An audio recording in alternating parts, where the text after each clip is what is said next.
सद्बुद्धि, सन्मार्ग और कार्य का संकल्प देना, अडिग रहे विश्वास तुम पर, ऐसा अंतः कर देना, मेरे हृदय में आने में तुम्हें कोई संकोच न हो। हे गुरुदेव, मुझे नज़रों से दूर कभी न होने देना। हे गुरुदेव, मुझे नज़रों से दूर कभी न होने देना। नमस्कार, गायत्री चिंतन धारा के इस सतत प्रवाह में आप सभी का स्वागत है। मित्रों, कल एक बहन जी का फ़ोन आया और उस फ़ोन के बाद मुझको ऐसा लगा कि कुछ बातें हैं जो हमको भूलना नहीं चाहिए। क्या है, हमने अपना जीवन गुरु के इशारों पर चलाने के लिए संकल्प लिया हुआ है, हम उसी आधार पर चलते हैं, लेकिन सब कुछ हमारे मन से नहीं होता। बहन जी का प्रश्न ये था कि हमारे साथ जो बहनें काम करती हैं उन्होंने भी दीक्षा लिया हुआ है और वो कोई देवकी नंदन महाराज हैं, उन्होंने कहा है कि महिलाओं को गायत्री मंत्र का जाप नहीं करना चाहिए। तो अभी मैं उनको बार बार समझाती हूँ और वो समझते नहीं हैं। अब ये सनातन प्रश्न है भाई, शुरू से इस बात को लेकर के गुरुदेव ने भी कई बार कहा और अपने लगभग हर कार्यक्रम में ये बात होती है कि महिलाओं को गायत्री मंत्र जाप करने से रोका नहीं गया है। अब ठीक है, मेरा एक कहना था, मेरा निवेदन यही था कि हमारा जीवन एक एक पल निकलते जा रहा है ना। आप किसी को बता सकते हैं ना, गुरुदेव का संदेश दे सकते हैं, लेकिन उस संदेश को वो मानेगा कि नहीं मानेगा। अब वो नहीं मान रहा है तो लट्ठे लेके उसके पीछे भी नहीं जाना है। अपन ने अपने तरफ से 2-4 बार बता दिया ना, अब उसकी मर्जी, वो करे तो करे, ना करे तो ना करे। हाँ, वो ये कहता है भाई तुम महिला और तुम गायत्री का जाप मत करो, तो तुमको अपने आप को ठठोलना पड़ेगा कि तुमको गुरु की बात सही लग रही है या वो तुम्हारी सहेली की बात सही लग रही है। क्योंकि गुरु हमारे मार्गदर्शक हैं, गुरु हमारे ऐसी जीवन को कैसे जीना ये बताने वाली सत्ता है। अब जीवन कोई बहुत लंबा तो है नहीं, देखते देखते पूरा निकल जाता है। तो आपको कहा गया है तो आपको लगता है तो आप करिए, आपको लगता है तो आप करिए, आपको नहीं लगता है ना तो किसी के पीछे मत पड़िए। समाज में वो अमुक बहन जी सुधर जाए, वो अमुक भाई साहब सुधर जाए, वो शक्तिपीठ में वो है वो सुधर जाए, या मेरे परिवार में वो है वो सुधर जाए। आप संदेश बस दे सकते हैं ना, बाकी करना नहीं करना सब अपना प्रारब्ध लेकर के आए हैं, उसी हिसाब से पाएंगे, कर्मों का फल पाएंगे। अगर हमारा जीवन इनको उनको समझाने में निकल गया तो हमारी आत्मनिर्माण की प्रक्रिया बाधित होती है। गुरुदेव ने ये भी तो कहा है ना, अपना आत्मनिर्माण संसार की सबसे बड़ी सेवा है। अपना सुधार संसार की सबसे बड़ी सेवा है। अगर हम इसके उसके तनाव में रहेंगे कि उसने ऐसा कह दिया, उसने ऐसा कर दिया, अब मैं क्या करूं, अब फलाना क्या करूं, दुनिया भर का टेंशन आप पालेंगे तो आप आगे नहीं बढ़ सकते। आप आत्म सुधार कैसे करोगे? तनाव के रहते आप कुछ नहीं हो सकेगा आपसे। तो हमको इन परिस्थितियों में पारिवारिक जीवन कैसे जीना है, अपना लाभ कैसे प्राप्त करना है नहीं, थोड़ा ध्यान अपने ऊपर भी रखें, है ना। हमारे जीवन में भी सुख दुख आते हैं, उनसे भी हमको निपटना है और सैद्धांतिक रूप से, व्यवहारिक रूप से, है ना, गुरु ने जो कहा है उस आधार पर निपटना है। किसी का बुरा मत हो, हमारा अच्छा हो। तो ये हम कैसे कर सकते हैं, आज अपन इस विषय को देखेंगे। चिंता मुक्त रहेंगे, स्वस्थ रहेंगे ना, तो सब ठीक ठाक होते रहेगा। तो आज इसी विषय पर अपनी चर्चा है, तो वीडियो को लाइक शेयर कर दीजिए और बहुत महत्वपूर्ण चर्चा है ना, तो आप लाइक शेयर कर दीजिए, फिर अपन आगे बढ़ते हैं। मित्रों, जीवन कैसा होना चाहिए? जीवन कैसा होना चाहिए? जीवन ऐसा होना चाहिए जैसा भगवान ने हमको दिया है। भगवान ने जीवन दिया ना, समाज माध्यम बनता है, माता पिता माध्यम बनते हैं, ये प्रकृति, गांव देहात और जितने भी हमारे परिवारजन हैं समाज के लोग, ये लोग माध्यम बन सकते हैं, विकास का माध्यम बन सकते हैं, सेवा सहायता का माध्यम बन सकते हैं, लेकिन जीवन तो परमात्मा ने दिया है। अब एक बात याद रखें कि जीवन चलता कैसे है, जीवन चलता कैसे है। हम देखा सीखी लोगों को देख के, उसने ऐसा किया, हमने ऐसा किया, माँ ने ऐसा किया, पिताजी ने ऐसा किया, भाई ने ऐसा किया, समाज ने ऐसा किया, गुरुदेव ने ऐसा कहा, जो भी हम उस देखते हैं उसी आधार पर तो चलते हैं ना। लेकिन जीवन वास्तव में होना कैसे चाहिए? बच्चे के जैसे होना चाहिए। जीवन हमेशा बच्चे के जैसे होना चाहिए।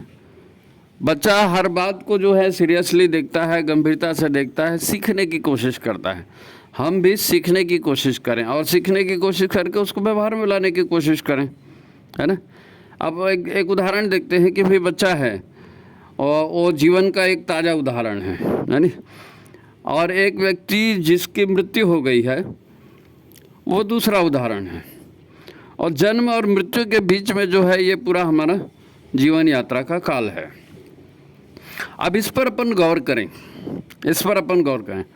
हम क्या होते हैं, हम जीवन में टकराना शुरू करते हैं ना, इससे टकराओ उससे टकराओ, और कभी हमारा अहंकार जागृत हो जाता है, उसने मेरे साथ ऐसा क्यों किया, है ना, उसको ऐसा नहीं करना चाहिए फलाना। तो ये जो टकराव अहंकार और ये सारी बातें आती हैं, ये कहाँ आती हैं, इससे बचना कैसे है, अपन इसी विषय पर चर्चा करने वाले थे। बात बचपन से शुरू कर रहे हैं। एक उदाहरण है, बच्चा 2-2.5 किलो का पैदा होता है तो उसके बाद में माँ का दूध पीता है और भोजन करता है और धूप में रहता है और धरती से जुड़ा रहता है, वायु से जुड़ा रहता है। तो जीवन जो है धीरे धीरे पल्लवित पुष्पित होते रहता है। लेकिन बचपन में जब जैसे कोई बच्चा पैदा होता है तो मालिश कराते हैं ना उसको, तो मालिश कराते हैं तो उसके हाथ पर इधर से हाथ उधर लाए, उधर से हाथ इधर लाए, इधर से पैर उधर लाए, फिर पैर को भी रगड़े, हाथ को भी रगड़े, और बच्चा कोई मतलब आनंद आता है उसको, बच्चे को मालिश कराने में, यानी बच्चे को मालिश कराने में आनंद आता है और वो मालिश कराता है। और उससे एक बात साफ आती है जो हमको समझनी चाहिए कि बच्चे में फ्लेक्सिबिलिटी है। फ्लेक्सिबिलिटी मतलब वो कड़क नहीं है, कहीं पर फ्लेक्सिबल है। हाथ को इधर मोड़ो इधर मुड़ जाता है, गर्दन को इधर मोड़ो इधर मुड़ जाती है, पैर को इधर मोड़ो उधर मुड़ जाती है। और जो मुर्दा है, जो व्यक्ति मर गया है, जो व्यक्ति मान लीजिए मर गया, अब मर गया तो 4-6 घंटे बाद आप उसको कुछ देखे आएंगे तो उसका हाथ भी नहीं मुड़ेगा, उसका पैर भी नहीं मुड़ेगा, है ना। और कई लोगों की तो जीते जी कमर नहीं मुड़ती है, पैर नहीं मुड़ता है, घुटने से बैठ नहीं सकते हैं। ऐसे जैसे शरीर में विकृतियाँ आती हैं तो फिर पैर नहीं चलेगा, हाथ नहीं चलेगा, कान से सुनाई नहीं देगा, कब्जियत बनी रहेगी, सांस लेने में तकलीफ होगी, उठने बैठने में तकलीफ होगी, और मर जाएगा आदमी तो फिर तो कुछ भी नहीं कर पाएगा, वो तो हाथ पैर भी नहीं मुड़ पाएगा, है ना। तो हम अपने जीवन को फ्लेक्सिबल बनाएं, फ्लेक्सिबल बनाएं। तो फ्लेक्सिबल कैसे बनेगा हमारा जीवन, किस प्रकार से हम अपने जीवन को, अपने शरीर को अच्छा रख सकते हैं। तो इसको मैं उससे इसलिए जोड़ रहा हूँ कि भाई आप वो गायत्री मंत्र नहीं जापता, उसने ऐसा कह दिया महाराज जी ने, इन सब चीज़ों पर आप गुरु पर ध्यान दीजिए, गुरु ने क्या कहा है उसके ऊपर ध्यान दीजिए, है ना। मनुष्य अकेला पैदा होता है, अकेला मरता है और अकेला ही अपने कर्मों का फल भोगता है। तो ये जो भी हमको आहार परमात्मा ने दिया है, वायु परमात्मा ने दी है, सूर्य परमात्मा ने दिया है, अग्नि परमात्मा ने दी है, आकाश परमात्मा का दिया हुआ है, ये सब उसका दिया हुआ, परिवार भी उसी ने दिया है, माँ बाप भी उसी ने दिए हैं, है नी। तो हमको इनका सहयोग चाहिए, इनको हमारा सहयोग चाहिए। लेकिन हमारी जीवन यात्रा तो अकेले की जीवन यात्रा है नहीं है। तो इस अकेले की जीवन यात्रा को गुरु के आदेशों पर चलाएंगे, माने क्या करेंगे। अब एक छोटा सा उदाहरण इसमें लेते हैं कि छोटा सा शरीर है, 2-2.5 किलो का जैसे पैदा हुआ बताते हैं।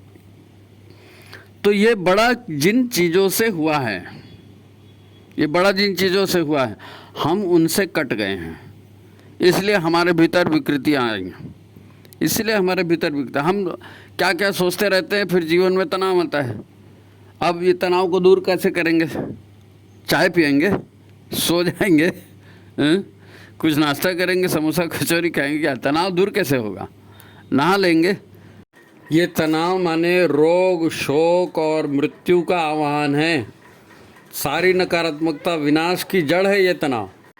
ऐसे जीवन से दूर रहना है भाई।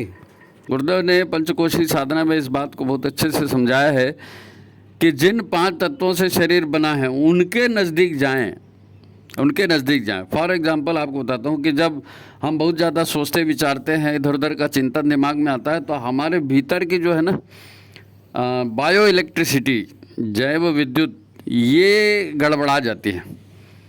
तो मैं एक पढ़ रहा था और उसमें लिखा था कि यदि आपके जीवन में बहुत तनाव है तो आपको धरती से जोड़ना चाहिए। और उसमें एग्जांपल ये दिया था कि भाई आप ऐसे जगह चले जाइए जहाँ कोई पेड़ लगा हो, और पेड़ की जड़ के पास, पेड़ को तने को पकड़ के आप खड़े हो जाइए, जड़ के पास थोड़ा सा पानी डाल दीजिए, मिट्टी गीली हो जाए, आप गीली मिट्टी पर खड़े हो जाइए नंगे पाँव, गीली मिट्टी पर नंगे पाँव खड़े हो जाइए और अपने हाथों से आप जो है उसके तने को छूइए, दोनों हाथों की हथेलियाँ जो है तने पर लगे और आपके पैर मिट्टी पर लगे, और आप एक आधा घंटा ऐसे खड़े हो जाएंगे तो आप तनाव से मुक्त हो जाएंगे। क्या होता है, जो एक्स्ट्रा इलेक्ट्रिसिटी कम या ज़्यादा हो जाती है ना, तो हमारी धरती माँ है, वो माँ है ना, माँ है। जब बच्चा घबरा जाता है, कुछ उसको समझ में नहीं आता, माँ की गोद में जाता है, शांत होता है ना, शांत होता है माँ की गोद में, वो फिर उसको कोई चिंता नहीं होती। तो हम भी जो है धरती माता के स्पर्श में रहें, पैरों से अर्थिंग मिलती रहे, हाथों से भी हम उस ऊर्जा के संपर्क में रहे, तो वृक्ष के द्वारा हमारी ऊर्जा डिस्चार्ज हो जाती है, धरती में चले जाती है और पॉजिटिव ऊर्जा वहाँ से हमको आ जाती है, नेगेटिव ऊर्जा चली जाती है, पॉजिटिव ऊर्जा आ जाती है। ये छोटा सा उदाहरण इसलिए दिया कि ये वृक्ष वनस्पतियाँ ऐसा करते हैं, धरती माता ऐसा करती है। स्वच्छ जल की बात तो कितने लोग बोलते हैं। जीवन क्या है जी? जीवन जो है सदा क्रियाशील रहने का नाम है। बच्चा कैसे क्रियाशील होता है? हाथ पैर हवा में मारता है। और मुर्दा कैसे निष्क्रिय होता है? उसे चलते ही फिरते नहीं बनता। जिसके जिसके शरीर में क्रियाशीलता कम हो रही है, समझ जाइए वो मृत्यु की ओर बढ़ रहा है। मेरे से नीचे बैठते नहीं बनता। क्यों नहीं बनता? क्यों नहीं बनता? आपने कुछ ऐसा खाया पिया है, आपने कुछ ऐसा विचार किया है, आपने कुछ ऐसी जीवन शैली अपनाई है कि आपसे वो नहीं बन रहा है। नहीं साहब, घुटने में दर्द, अरे तो घुटने में दर्द है तो क्यों पैदा हो गया? देखो, हमारा शरीर जो है ना, ईश्वर के नियमों से चलता है। इसका मतलब क्या है मालूम है? शरीर तो स्थूल है। जब आप डॉक्टर के पास जाते हैं, मेरे को ये तकलीफ हो गई, वो तकलीफ होती है, तो डॉक्टर क्या करता है? गोलियां देता है, इंजेक्शन देता है, यही करता है ना। तो इन गोलियों और इंजेक्शनों में कुछ रसायन होते हैं, कुछ हार्मोन्स होते हैं, वो आपके शरीर में इंजेक्ट किए जाते हैं तो आपका शरीर स्वस्थ होता है। तो इसकी ज़रूरत हमको क्यों पड़ गई? इसकी ज़रूरत हमको इसलिए पड़ गई कि हमने जो नहीं सोचना था वो सोचा, जो नहीं करना था वो किया। तो क्या हो गया? हमारे शरीर में रसायनों की फैक्ट्री है। हर तरह का रसायन, हर तरह के हार्मोन्स, खुशी लाने वाले, दुख लाने वाले, पीड़ा लाने वाले, जहरीले और अमृत तुल्य, ये सारे रसायन हमारे शरीर में बनते हैं। अब हम जैसा सोचेंगे और जैसे शरीर को चलाएंगे, सोचने से विद्युत ऊर्जा प्रभावित होती है, शरीर को चलाने से मैकेनिकल ऊर्जा प्रभावित होती है, यांत्रिक ऊर्जा, है नहीं? अब आपका शरीर अगर चलते फिरते रहेगा, फ्लेक्सिबिलिटी रहेगी। भाई, ईश्वर से जुड़ने के लिए क्या करते हैं? योग करते हैं। योग का क्या है? आसन है। योग के आसन करते हैं ना, तो योग के आसनों से आपके शरीर में कुछ हो ना हो, फ्लेक्सिबिलिटी बढ़ती है, फ्री होते हैं, अंगों के जॉइंट्स फ्री होते हैं। आपने पद्मासन किया, आपने मयूरासन किया, आपने सर्पासन किया, पश्चिमोत्तानासन किया, ताड़ासन किया, जितने भी आसन आप करते हैं, इन आसनों से क्या होता है? आपके शरीर में खिंचाव होता है। दो तरह के व्यायाम होते हैं, एक दबाव का व्यायाम होता है, खिंचाव का व्यायाम होता है। जब आप जिम में जाते हैं तो दबाव का व्यायाम है, आप वजन उठा रहे हैं, शरीर पर दबाव डाल रहे हैं, वहाँ पर उसी तरह के होते हैं ना व्यायाम, मुग्दल घुमा रहे हैं या जो भी आप कर रहे हैं, तो ये दबाव वाले व्यायाम है। लेकिन ये जो व्यायाम है, योग के जो आसन है, इनसे खिंचाव होता है। तो नसों में इधर उधर जो भी अवांछनीय जमा होता है ना, कोलेस्ट्रॉल जमा है या फैट जमा हो गया है या अवांछित तत्व कुछ जमा हो गए हैं, तो जब आपकी नसें खिंचती हैं, सीधी होती हैं, तो रक्त का प्रवाह चालू हो जाता है, तो कचरा साफ हो जाता है। किडनी उसको छांट के अलग कर देती है, लीवर उसको छांट के अलग कर देता है, आप स्वस्थ हो जाते हैं, है नहीं? तो हमारा शरीर, अपने आप के ऊपर ध्यान दो। मतलब क्या है? आप ऐसा चिंतन मत करो कि उसने कहा वो गायत्री का जाप कर नहीं करूँगी बोलती है महिला है, नहीं गुरुदेव ने तो ऐसा कहा। अरे तो भैया, आपका गुरुदेव संदेश आपने दे दिया, बात खत्म हो गई। अब करना नहीं करना उसके ऊपर है। अब आपने अपने विचार तंत्र को खराब कर लिया, अपने ऊर्जा तंत्र को खराब कर लिया, अपने मानसिक तंत्र को खराब कर लिया। नुकसान आपको होने वाला है, नुकसान आपको होने वाला है। वो अंग्रेजी में कहावत है ना, आप घोड़े को जो है टंकी तक ले जा सकते हैं, ज़बरदस्ती पानी नहीं पिला सकते। अब हम घर घर जाएंगे, अलग जगाएंगे बोलते हैं, तो इसका मतलब हर घर को जब तक एक घर नहीं सुधरेगा दूसरे घर नहीं जाएंगे, ऐसा थोड़ी होता है, ऐसा नहीं होता है। मन को ठीक रखेंगे, अपनी ऊर्जा ठीक रहेगी, तो आपको नए विचार भी आएंगे। शरीर को ठीक रखेंगे, शरीर योगासन करते रहेगा, फ्लेक्सिबिलिटी रहेगी, तो आप में जीवंतता बने रहेगी।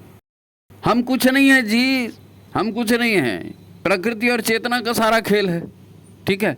और सारी प्रकृति हमारे भीतर आ रही है, जा रही है, आ रही है, जा रही है, ये प्रवाह बनते रहना चाहिए, ये प्रवाह बनते रहना चाहिए।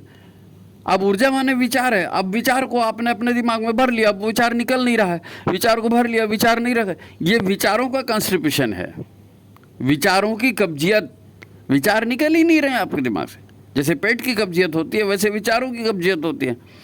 ये जो कोलेस्ट्रॉल डिपॉजिट हो जाता है, आपको वो फैटी लीवर हो गया, आपके घुटनों में जो है एसिड जमा हो गया, आपकी कार्टिलेज घिस गई, ये क्या है? ये शारीरिक कब्जियत है। ये जिन तत्वों का शरीर से निष्कासन हो जाना चाहिए था, उसको आपने गलत चिंतन करके, गलत व्यवहार करके अपने शरीर में जमा कर लिया, आपका शरीर खराब हो गया।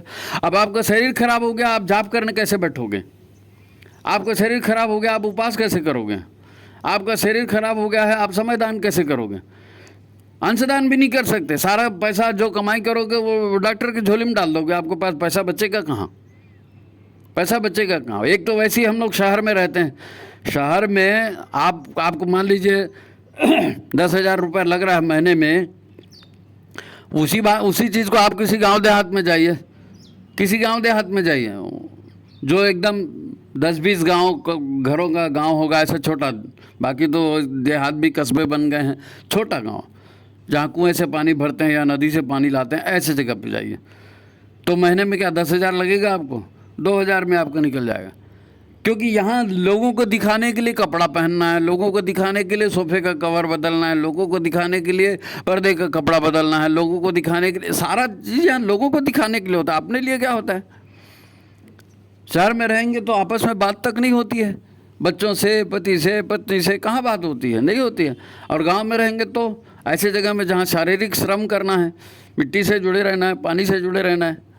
लोग इस बात को महत्व समझ रहे हैं जी, लोग इस बात के महत्व को समझ रहे हैं। जो समझदार हैं वो क्या करते हैं, फिर कभी कभी वो फार्म हाउस में चले जाते हैं अपने, और खेती करते हैं और ये करते हैं। ये जितने फिल्मी सितारे हैं जा करके क्या करते हैं, लोगों ने फार्म हाउस बनाया है, आपने अपने खेत में कोई आलू भाटा लगा रहा है, कोई पत्ता गोभी, फूल गोभी, मिर्ची, टमाटर लगा रहा है।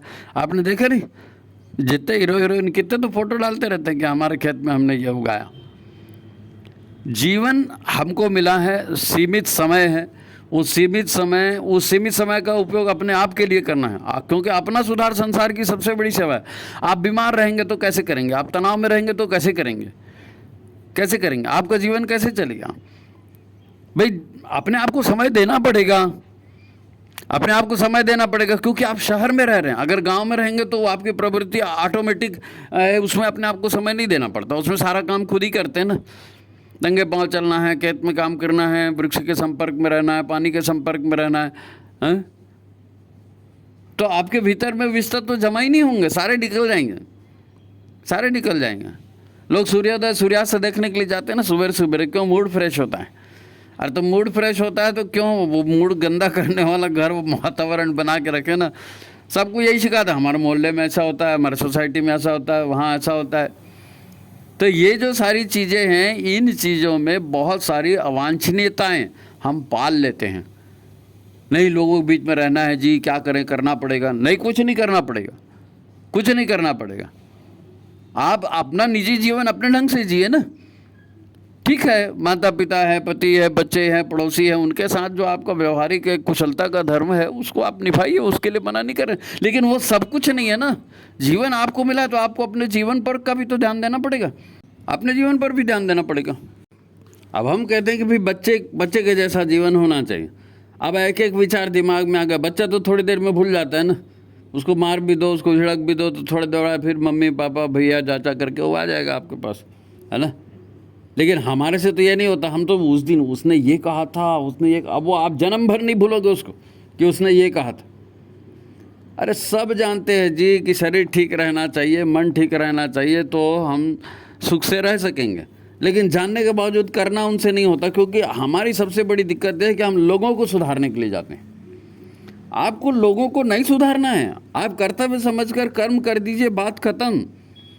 भाई वृक्ष है, उसमें फूल लग गया, फूल लगने के बाद फल लग गया, फल में बीज डेवलप हो गया, अब वो बीज कहाँ जा रहा है, कौन लगा रहा है, पौधा हो रहा है कि नहीं हो रहा है, उसको वृक्ष को उसकी चिंता नहीं रहती। एक उदाहरण बताया, आप भी वैसे ही करिए। आप गए विचार क्रांति अभियान है, बीज डाल दिए, यज्ञ किए, लोगों को समझा दिए, बता दिया। अब हर आदमी कर रहा है कि नहीं कर रहा है, पति कर रहा है कि नहीं कर रहा है, उधर क्यों कर रहा है? किसी ने आपके साथ बुरा व्यवहार किया तो अब उसी को पाल के बैठे हैं, किसी ने अच्छा व्यवहार किया तो इसका कर्जा कैसे चुकाएंगे, वही चिंता हो रही है। तो इन सब चीज़ों से अपने आप को बचाइए, अपने आप को ध्यान रखिए। मतलब अपने भीतर, अपने मन में और शरीर में नकारात्मकता और क्या बोलते हैं उसको, ज़्यादा गतिशीलता, है ना, बहुत ज़्यादा हाई स्पीड का ज़िंदगी मत जियो आप, है ना। हवा, पानी, अन्न, जल, इन सब से जीवन चलते रहता है, लगातार शरीर में आ रहे हैं जा रहे हैं, इनकी सुविधा होनी चाहिए। श्वास पूरी लेते बननी चाहिए, श्वास पूरी छोड़ते बनने चाहिए। जो आहार ले रहे हैं वो आहार हमारे से पचना चाहिए और फिर वो निकलना भी चाहिए। जो हम पानी पी रहे हैं वो पानी भी अच्छा होना चाहिए, पानी शरीर में जाना चाहिए, साफ़ सफाई होनी चाहिए, फिर वो पानी निकलना भी चाहिए। धूप से जीवन मिलता है, सूर्य जो है वो दुनिया को जीवन प्रदाता है, प्राण प्रदाता है, तो सूर्य के संपर्क में हमको रहना चाहिए। अब हमारे से इसमें से क्या बनता है बताइए? हम सूर्य के संपर्क में रहते हैं ना, हम धरती के संपर्क में रहते हैं। तो घर में भी स्लीपर पहन के चल रहे हैं। थोड़ी देर के लिए आपको कहा जाए भाई गार्डन में जाओ नंगे पैर चलो, गार्डन में जाओ नंगे पैर चलो, आप घास के ऊपर चल रहे, कंकरीली मिट्टी के ऊपर भी चलो ना, पथरीली ज़मीन के ऊपर भी चलो, वही क्यों प्रेशर होगा? जीवन भाई शहर में तो आप जो है ना डुप्लीकेट जीवन जी रहे हो, वास्तविक जीवन नहीं जी रहे हो, इसलिए शहर में आपको ज़्यादा मेहनत करनी पड़ेगी। शहर में आपको ज़्यादा मेहनत, और नहीं करेंगे तो जो एवरेज बीमारियां जो सबको हो रही वो आपको भी होगी। हैं, घुटने में दर्द हो गया, सीढ़ियाँ चढ़ते नहीं बनता, और वो शुगर और फलाना ठिकाना, वो सब आपको भी वैसी होगा। अगर आपका शहर में नॉर्मल होने के लिए, प्राकृतिक होने के लिए आपको ज़्यादा मेहनत करनी पड़ेगी, गाँव में उतनी ज़्यादा मेहनत नहीं करनी पड़ेगी, है ना भाई। जो अंदर आ रहा है और बाहर जा रहा है, ये तो जीवन की प्रक्रिया है ना भाई। एक पौधा आप लगाते हो तो क्या करते हो? खाद देते हो, पानी देते हो, उसको धूप मिलनी चाहिए, उसको हवा मिलनी चाहिए, फिर धीरे धीरे वो पौधा बड़ा होता है, उसमें फल फूल लगते हैं। एक आयु होने के बाद में पौधा फिर मुरझा जाता है, फिर उसके बीज होते हैं, वो अंकुरित होकर नए। हमारा जीवन भी यही है, हमारा जीवन भी यही है। अब हमको किसी को यूरिन का इन्फेक्शन हो गया, किसी को कब्जियत हो गया, किसी को फैटी एसिड हो गया, किसी को घुटने की कटोरी छिल गई, तो किसी का कुछ हो गया। क्यों हो गया? क्योंकि जैसे शरीर को चलाना चाहिए था हमने नहीं चला, और चल नहीं इसलिए पाया क्योंकि वो उल्टा सीधा जो नहीं सोचना था वो सोच रहे थे। भाई ईश्वर क्या है और ईश्वर कैसे काम करता है? एक कथा छोटी सी बताता हूँ आपको। एक व्यक्ति ने एक संत से पूछा कि आज सब कहते हैं भगवान है, लेकिन कहाँ है भगवान? कैसे काम करता है भगवान? कहाँ है? कैसे दिखेगा? तो संत ने उनको बहुत अच्छा जवाब दिया। वो बोलते ना, हरि व्यापक सर्वत्र समाना, ईश्वर जो है सब जगह विद्यमान है। तो मेरे को कैसे दिखेगा? तो तुमको ईश्वर दिखेगा जब तुम देखने का प्रयत्न करोगे। तुम तो देखने का प्रयत्न ही नहीं करते। तुम तो कहते हो ये आदमी है, ये माँ है, ये बाप है, ये गुरु है। तुमको वहाँ ईश्वर दिख ही नहीं रहा है। धरती में तुमको माता दिख ही नहीं रही है, सूर्य में तुमको पिता दिख ही नहीं रहा। अब तुम देखना ही नहीं चाहते तो कहाँ दिखेगा जी? देखना ही नहीं चाहते तो कहाँ दिखेगा? भाई हमने गुरु बनाया है, कहा गुरु ब्रह्मा गुरु विष्णु गुरुदेव महेश्वरा, गुरु साक्षात पर ब्रह्म तस्मै श्री गुरुवे नमः, है ना। चलेंगे हम जगत जननी तुम्हारे ही इशारों पर। आप गुरु बना लिया। गुरु ही तो ईश्वर है। गुरु को देखा है कि नहीं? गुरु ईश्वर है। कैसे गुरु ईश्वर है? ईश्वर जब किसी पर कृपा करता है तो उसको सत्संग देता है। फिर कह रहा हूं, ध्यान से सुनिए आप, बहुत महत्वपूर्ण, इस पूरे एपिसोड का सार है। ईश्वर जब किसी पर उपकार करते हैं तो उसको सत्संग देते हैं। ध्रुव को सत्संग मिला, वाल्मीकि को सत्संग मिला, तुलसीदास जी को सत्संग मिला। सत्संग से क्या होता है? सद्विचार आते हैं, अच्छी प्रेरणाएं आती हैं, सात्विकता का विकास होता है। जब आपके भीतर अच्छी प्रेरणाएं आएंगी, सात्विकता का विकास होगा, तब ना आप अच्छा सोचेंगे, अच्छा करेंगे और अच्छा बनेंगे। और आपका अच्छा बना, भगवान चाहते हैं आप अच्छे बने, इसीलिए तो आपको माता पिता दिए। गर्भ में कितनी सुंदर सुविधा थी, परिवार में आए कितनी सुंदर सुविधा थी, माँ बाप ने पूरा ध्यान दिया ना। बच्चा क्या खा रहा है, क्या कर रहा है, कहीं गिर तो नहीं गया, कहीं बीमार तो नहीं पड़ गया, स्कूल में जा रहा है कि नहीं जा रहा है। ये सब ईश्वर की योजना का अंग है। ईश्वर ने इतनी सुंदर व्यवस्था बना के रखी है। वो माँ कैसी भी हो, 1000 लोगों से झगड़ा करती हो, पिता कैसा भी हो, 1000 लोगों से झगड़ा करता होगा, लेकिन अपने परिवार को बेहतर बनाने के लिए जी जान लगाते हैं। ये परमात्मा की व्यवस्था है। तो भगवान जब प्रसन्न होते हैं तो आपको क्या देते हैं? सद्ज्ञान देते हैं, सत्संग देते हैं, सद्विचार देते हैं। गुरु ने आपको क्या दिया? गुरु ने आपको क्या दिया? सद्विचार दिए, सत्संग दिया। सद्विचार कैसे उत्पन्न किए जा सकते हैं, कैसे टिक सकते हैं, उसका भी आपको बताया। गायत्री और यज्ञ क्या है? सद्विचारों को, सद्भावों को शरीर में टिकाए रखने की व्यवस्था है। गायत्री जाप करते हैं, गायत्री अनुष्ठान करते हैं, आप उपास करते हैं, वो शरीर को ठीक करने के लिए, मन को ठीक करने के लिए है। शरीर शोधन, अरे भी आस्वाद व्रत कर रहे हैं और कुछ भी कर रहे हैं, वो गुरु ने आपको बताया, क्योंकि गुरु ने सद्विचार दिए ना। अरे गुरु ही भगवान है, भगवान ने जीवन दिया, भगवान आ गए माँ बाप के रूप में, भगवान आ गए गुरु के रूप में। अब आपको बता रहे हैं, आप करिए। आप तो दूसरे को सुधारने के लिए जा रहे हैं। वो गायत्री जाप नहीं कर रही है, उसने वो फलाने स्वामी ने ऐसा बोल दिया। छोड़ो ना उन सबको, तुमको भी वही करना है तो तुम उसी को गुरु बना लो, जाओ। फिर अपने गुरु की बात क्यों करते हो? एक साधे सब सधे, सब साधे सब जाए जी। एक के साथ चलो ना भाई, एक के साथ चलो। दरअसल हम लोग जो है ना काल के प्रवाह में अपने आप में जीते कहाँ हैं? अपने उल्टे सीधे भावनाएं, उल्टे सीधे विचार हैं, माया का जगत है, उसी माया के जगत में जीते रहते हैं। हम जागृत होकर जी नहीं रहे ना। वयम राष्ट्रीय जागृयाम पुरुषः, हम खुद ही जागृत नहीं है। फिसल के गिर गए, कोई कपड़ा कहीं रख दिया, कोई चाबी कहीं रख दी, उसको ढूंढते रहते हैं ना। अरे मैं उस दिन तुमको क्या बताया था, आप सोच रहे हैं, क्योंकि होश में कोई जी नहीं रहा है ना। शरीर चलता है हार्मोन्स के द्वारा, शरीर चलता है रसायनों के द्वारा। जब हम गलत चिंतन करते हैं, गलत व्यवहार करते हैं, गलत आचरण करते हैं, गलत ढंग से उठते बैठते हैं, तो हमारे भीतर में अच्छे हार्मोन्स नहीं बनते, हमारे भीतर में अच्छे रसायन नहीं बनते, उनसे अच्छे विचार नहीं आते, उनसे स्वास्थ्य ठीक नहीं होता, और बल्कि स्वास्थ्य बिगड़ता है। तो इधर ध्यान कौन देगा? इधर ध्यान कौन देगा? गायत्री के पंचकोशी साधना मतलब समझो ना जी उसका। वो जीवन में जीने की बात है। धरती माँ बोल रहे हैं, गंगा माँ बोल रहे हैं, पवन को देवता बोल रहे हैं, सूर्य को देवता बोल रहे हैं, आकाश को देवता बोल रहे हैं। तो इनसे संपर्क बने रहना चाहिए। आपको एक और महत्वपूर्ण बात ध्यान से सुनिए। आप गायत्री उपासना के लिए बैठते हैं, षटकर्म की चर्चा तो अपन ने बहुत बार की है ना। अभी एक महत्वपूर्ण बात है, गायत्री का आवाहन में हम क्या बोलते हैं? गायत्री छंदसाम माता ब्रह्म योने नमोस्तुते। याद आया? गायत्री छंदसाम माता ब्रह्म योने नमोस्तुते। गायत्री को क्या कहा गया? छंद, छंद, वैदिक छंद। वो छंद क्या करता है हमको? उस छंद के पुनः पुनः जाप करने से एक शक्ति का प्रादुर्भाव होता है, उसका आवाहन करना पड़ता है, आह्वान करना पड़ता है, उसके प्रादुर्भाव होता है, धीरे धीरे होगा। आह्वान करेंगे जल्दी होगा, आह्वान करेंगे जल्दी। मैं एक लोगों से बात कर रहा था, उन्होंने कहा कि भाई देखो, आह्वान करने और ध्यान करने की बात, कई लोग कहते हैं ना हमारा ध्यान नहीं लगता तो कैसे जाप करने, तो वो बहुत अच्छा उदाहरण है, लगे हाँ तो इसको भी बोल देता हूँ। एक व्यक्ति था, उसने वो दूसरे को समझा रहा था, तो उसने कहा कि भाई आपको किसी ने एक कटोरी में जहर दिया, ठीक है, आपको किसी ने एक कटोरी में जहर दिया कि इस जहर को पी जाओ। आप पियोगे?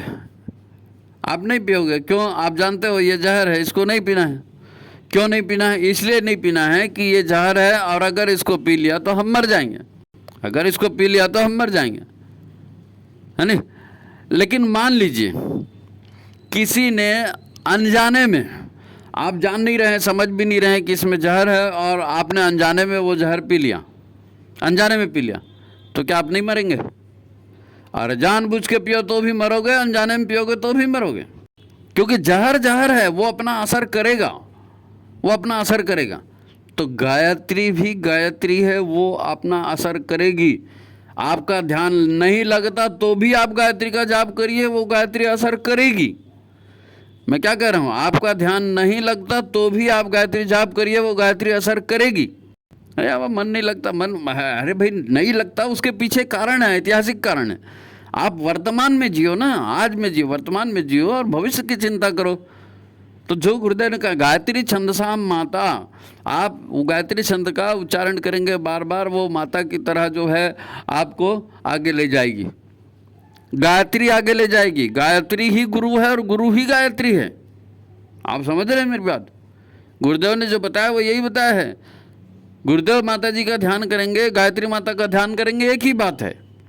गायत्री छंदसाम माता, छंद आपको क्या बता रहा है? उस प्राण स्वरूप, उस दुखनाशक सुख स्वरूप श्रेष्ठ परमात्मा को अपने अंतःकरण में धारण करें। वो परमात्मा, गायत्री छंद तो यही बता रहे हैं ना आपको, गायत्री मंत्र का अर्थ यही। तो गायत्री भी वही है, गुरु भी वही है, आपको मिल गया है, आपको दीक्षा मिल गई है ना। तो अब प्रसाद जैसे चना मुरा टाइप का भंडारा लगा के उसको बांट दिया, ठीक है, चला गया, बट गया, लेकिन अब एक एक के पीछे मत जाओ, एक एक के पीछे मत जाओ, आत्म सुधार करो। आपको बहुत 84 लाख योनियों में घूमने के बाद ये मनुष्य तन मिला है, तो उसकी वजह से अपनी जीवन यात्रा को खराब मत करो, अपना ध्यान रखो और अपने दुखों से बचो। दुख आपको क्यों हो रहे हैं? क्योंकि आप उस ढंग से नहीं जी रहे हो जैसे परमात्मा चाहता है, जैसे गुरुदेव चाहते हैं, जैसे गायत्री चाहते हैं, जैसे यज्ञ चाहता है, उस ढंग से आप नहीं जी रहे हैं, इसलिए दुख आ रहे हैं। ये कोई शौक की और ऐश्वर्य बताने की बात नहीं है, नहीं हमारे से नीचे नहीं बैठते बनता, हमको चेयर चाहिए। हमको चेयर चाहिए नहीं, आपको योगासन करना है और अपने आप को ठीक करना है। चेयर के बाद बिस्तर मिलेगा, बिस्तर के बाद में शैया मिलेगी मृत्यु की। क्या आप बात कर रहे हो? जीवन जीने के लिए मिला है कि मरने के लिए मिला है? शरीर को भगवान का मंदिर समझ के आरोग्य की रक्षा करेंगे। आपको आरोग्य की पहले रक्षा करनी है। अगर आप आरोग्य की रक्षा नहीं करेंगे तो आपका जीवन कभी सफल नहीं हो सकता। और आरोग्य की रक्षा शरीर को ठीक करके, विचारों को ठीक करके ही होगी। ठीक है, गुरु सौभाग्य से मिल गए हैं। गायत्री दीक्षा बहुत बड़ा सौभाग्य है भाई। आपने जैसे घर में बिजली का मीटर लगाते हैं ना, तो घर की इलेक्ट्रिक सप्लाई आती है, अब उसी इलेक्ट्रिक का यूज़ करना है। तो आपने दीक्षा ले लिया, मतलब अपने घर में बिजली का कनेक्शन ले लिया। अब वो दीक्षा के बाद में जो ऊर्जा मिलने की गुरु के माध्यम से, अगर उसका जीवन में उपयोग करना है।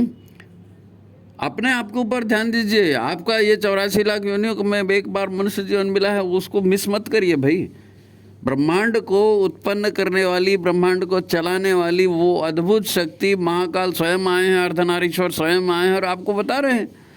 गुरुदेव माता जी एक साथ अवतरण लिए ना, एक साथ आपको बताएं, तो आपको उस हिसाब से अपने जीवन को जीना चाहिए। लोग क्या करते हैं उधर बिल्कुल ध्यान मत दीजिए, गुरु क्या कहते हैं इधर ध्यान देना है। ठीक है, स्वस्थ शरीर स्वच्छ मन अपना सभ्य समाज बनाएंगे, है नहीं? तो स्वस्थ शरीर स्वच्छ मन बनेगा हर किसी का, तो समाज भी अपने आप बन जाएगा। समाज नहीं बन रहा है करके उसके पीछे डंडा लेके मत दौड़ो। आप प्रयास करिए, आयोजन कीजिए, है ना। प्रयोजन पूरा होना चाहिए, अपने आप का भी समाज का। वो भगवान देखेंगे, भगवान सारी व्यवस्थाएं बना देते हैं, गुरुदेव सारी व्यवस्थाएं बना देते हैं, वो आपकी चिंता का विषय नहीं है। तो ठीक है, सामान्य सी बातें हैं और आज यही आपको बताना था। वो बहन जी का प्रश्न आ गया तो उनको धन्यवाद, उन्होंने प्रश्न किया। उसी बहाने मैंने उनको कहा था कि भाई कई लोगों को हम पहले भी दे चुके हैं गायत्री उपासना साधना पर बहुत सारे वीडियो हैं। भाई गुरुदेव माता जी ने कहा था कि गायत्री के माध्यम से लोगों के पीड़ा पतन के कारणों का निवारण करना है। तो माता जी की जन्म शताब्दी पर लोगों के पीड़ा पतन के कारणों का निवारण करते हुए साधना के मार्ग पर उनको लाने का प्रयत्न गायत्री चिंतन धारा के माध्यम से हो रहा है ना। 322 325 वीडियो होते हैं, एक वीडियो आप एक दिन देखेंगे साल भर निकल जाएगा, इतने उसमें आ चुके हैं। और लोगों की समस्या, आप ये जैसे हज़ारों लोग हैं ना, लाखों लोग हैं। अब सब लोग तो पत्र लिखते नहीं, सब लोग तो व्हाट्सअप करते नहीं है, पूछते नहीं है। जिन्होंने पूछा उनके प्रश्नों का जवाब देते हुए पूरा गायत्री का पूरा विश्लेषण हो गया, व्यवहारिक गायत्री जीवन कैसे उतरेगी उसका। ठीक है, अच्छा, कई लोगों को जो है वीडियो जो हम भेज रहे हैं व्हाट्सएप के माध्यम से, तो वो व्हाट्सएप ने योजना बना दी है, वो पता नहीं इंग्लिश में खोल देते हैं कई बार वीडियो को। तो जिनका वीडियो इंग्लिश में खुल रहा है वो एक काम करेंगे कि वीडियो की जो लिंक रहती है ना, नीले कलर में आती है व्हाट्सएप में, तो लिंक के ऊपर उंगली रखेंगे, टच करेंगे, तो वो फिर हिंदी में खुलेगा, ओरिजिनल हिंदी में। या आप मोबाइल में भी ओरिजिनल हिंदी की सेटिंग कर सकते हैं। कोई बच्चा होगा, कोई जानकार होगा मोबाइल का, उसको बोल करके सेटिंग में जाके हिंदी सेटिंग कर देंगे तो भी आएगा, है ना। और भी पद्धतियाँ हो सकती हैं, मेरे को जितना मालूम मैंने आपको बताया। तो ठीक है, आज की बात समाप्त करते हैं। वीडियो को लाइक करिए, शेयर करिए और गुरु गायत्री से जुड़े रहिए, गायत्री चिंतन धारा से जुड़ी रही। सभी को प्रणाम, नमस्कार।